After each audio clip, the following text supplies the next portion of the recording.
Hello बच्चों, good morning. आज हम लोग अध्ययन करेंगे जल संसाधन। इसके पहले हम लोग अध्ययन किए थे वन एवं वन्यजीव संसाधन। जल संसाधन किसे कहते हैं? जैसे कहावत कहा गया, जल ही जीवन है, बिना जल के जीवन संभव नहीं है। जल से जीवन ही है और जल से जीवन नष्ट भी हो जाता है। लेकिन एक कहानी के माध्यम से इसमें बताया गया, इसको हम लोग अध्ययन करते हैं। पिंकी, क्या तुमने टीवी पर असम में आई बाढ़ पर दिल दहलाने वाली रिपोर्ट देखी है? हे भगवान, उसने क्या प्रलय मचाई है। रास्ते में जो कुछ आया बर्बाद कर दिया और बहा ले गई। पिंकी से कह रहे हैं कौन? चिंटू, कि असम में जो बाढ़ आई क्या आपने देखा है? तो जैसे वो पिंकी और चिंटू देखे होंगे, जानते होंगे, लेकिन हम लोग तो नहीं देखे हैं। लेकिन जैसे भी हम लोग सुने थे केरल में बाढ़ आया था या उत्तराखंड में बाढ़ आया था, इससे कितना जनधन का हानि हुआ था। देखे नहीं थे हम लोग, सिर्फ सुने थे। ऐसे जहाँ बाढ़ आता वहाँ पर नुकसान होता। तो भी इसके पहले हम कहे थे जल ही जीवन है, नहीं, जल से जीवन भी बर्बाद होता है। हाँ चिंटू, मैंने देखा। क्या यह आश्चर्यजनक नहीं है कि जल जीवन दे भी सकता है और ले भी सकता है? हम पानी के बिना क्या करेंगे? मेरे पिताजी मुझे बता रहे थे कि उनके कारखाने में बहुत सारी चीज़ों के लिए काफ़ी जल की आवश्यकता होती है। क्या तुम जानते हो कि मशीनों को ठंडा करने के लिए भी जल की आवश्यकता होती है? कारखाना भी जल विद्युत संयंत्र द्वारा पैदा की हुई बिजली से चलता है। अब मैं समझ सकती हूँ विभिन्न निगमों में मानव नदियों और अन्य जल स्रोतों जैसे झरनों, झीलों, पोखरों और उद्यानों के आसपास क्यों बसता था। जैसे इसमें अभी इसके पहले हम आपको बता दिए जल ही जीवन है और जल से जीवन नष्ट भी होता है। अब यहाँ पर क्या कह रहा है कि जैसे देखिए बड़ी बड़ी फैक्ट्रियाँ चलती हैं, दो धंधे का चलते हैं, वहाँ पर जो बड़ी बड़ी मशीनें होती हैं उसको ठंडा करने के लिए भी जल की आवश्यकता होती है।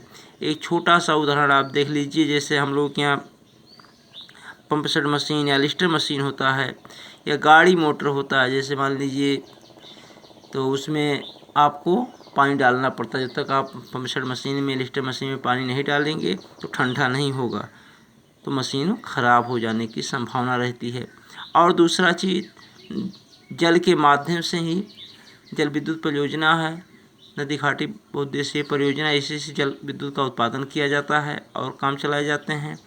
और जो सभ्यताओं का विकास हुआ नदी घाटी झीलों के किनारे ही हुआ है, क्योंकि यहाँ पर सिंचाई के साधन मिल जाते थे, पीने का पानी मिल जाता था। इससे मानव जीवन का विकास हुआ। अब इधर देखिए, जैसा कि आप जानते हैं कि 3/4 धरातल जल से ढका हुआ है, परंतु इसमें प्रयोग में लाने योग्य अलवणीय जल का अनुपात बहुत कम है। हमारे पृथ्वी पे 29% स्थल है और 71% क्या है? जल है। सबसे अधिक जल हमारे पृथ्वी पे है। तो उसे कह रहा है 3/4 धरातल जल से ढका हुआ है, यानी 71% जल है और 29% स्थल है। लेकिन यहाँ पर सबसे अधिक जल की मात्रा जो है अलवणीय यानी खारा जल है, नमकीन जल है, पीने योग्य जल नहीं है। पीने योग्य जल जो है बहुत कम मात्रा में, मात्र 3% है। और आने वाली जो समस्या है, पीने वाले जल के लिए ही समस्या उत्पन्न होगी। पर इसमें प्रयोग में लाने योग्य अलवणीय जल का अनुपात बहुत कम है। यह अलवणीय जल हमें सतही अपवा और भौम जल स्रोत से प्राप्त होता है, जिनका लगातार नवीकरण पुनर्भ्रमण जलीय चक्र द्वारा होता रहता है। सारा जल जलीय चक्र में गतिशील रहता है, जिससे जल नवीकरण सुनिश्चित होता है। अब इसमें कह रहा है कि सबसे कम जो जल है, पीने योग्य ही जल है, अलवणीय। अब इसमें कैसे चक्रीकरण होता है? जैसे देखिए नदी का है, समुद्र का है, वाष्पीकरण जल जब होता है, वाष्पीकरण होगा, इसके बाद संघनन क्रियाएं होंगी, संघनन क्रिया होने के बाद बादल का निर्माण होगा। बादल बन करके फिर पानी बरसता है, वही पानी नदी, तालाब, झील में बहा करके जाता है, कुछ ज़मीन सोख लेता है। तो जो नदी का जल होता है वो तो मीठा जल होगा, लेकिन समुद्र का जल जो होता है खारा होता है, नमकीन होता है। और जो ज़मीन सोख लेता है वहाँ का पानी कुछ जगह, सब जगह का नहीं, कुछ जगह ज़मीन के अंदर जो भूमिगत जल पाए जाते हैं वो भी खारे होते हैं। तो जो ऊपर कुछ जगह जो जल पाए जाते हैं वो पीने योग्य होते हैं। इसका चक्रीकरण हमेशा होता रहता है। जैसे बारिश हुआ, बारिश से नदी, तालाब, झील या ज़मीन में गया, समुद्र में गया, फिर वही चक्रीकरण होता रहता है। ऐसे प्रक्रिया होती रहती है।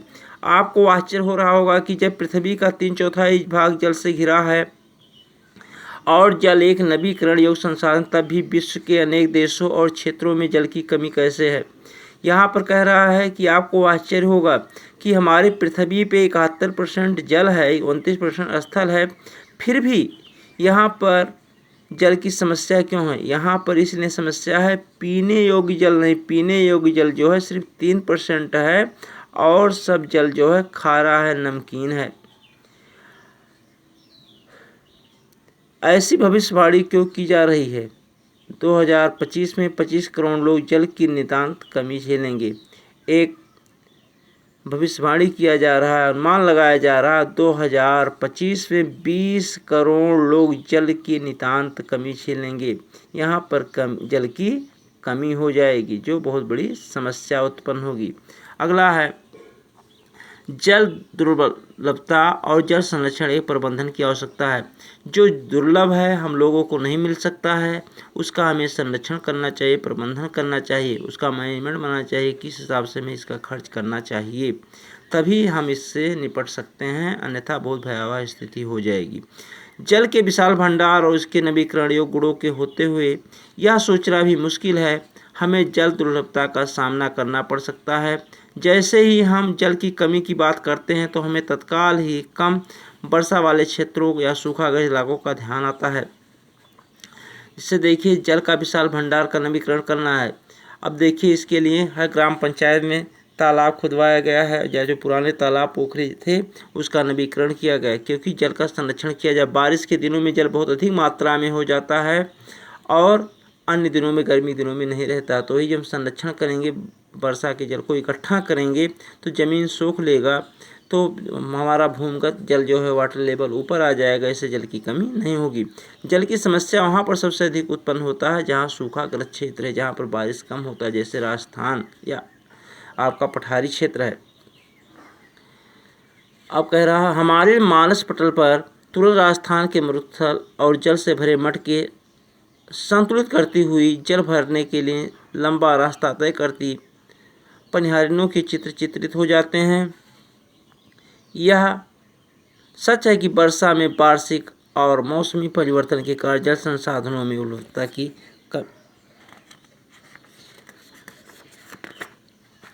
उपलब्धता समय और स्थान के अनुसार विभिन्नता है, परंतु अधिकतया जल की कमी, इसके अतिशोषण, अत्यधिक प्रयोग और समाज के विभिन्न वर्गों में जल के असमान वितरण का कारण है। ये देखिए समाज में जो है जल का जो वितरण है एक समान नहीं है, असमानता है। किसी के यहाँ पीने योग्य जल है, किसी के यहाँ नहीं है। कुछ लोग शुद्ध जल पी रहे हैं, कुछ लोग अशुद्ध जल। धन्यवाद, और कल पढ़ाया जाएगा।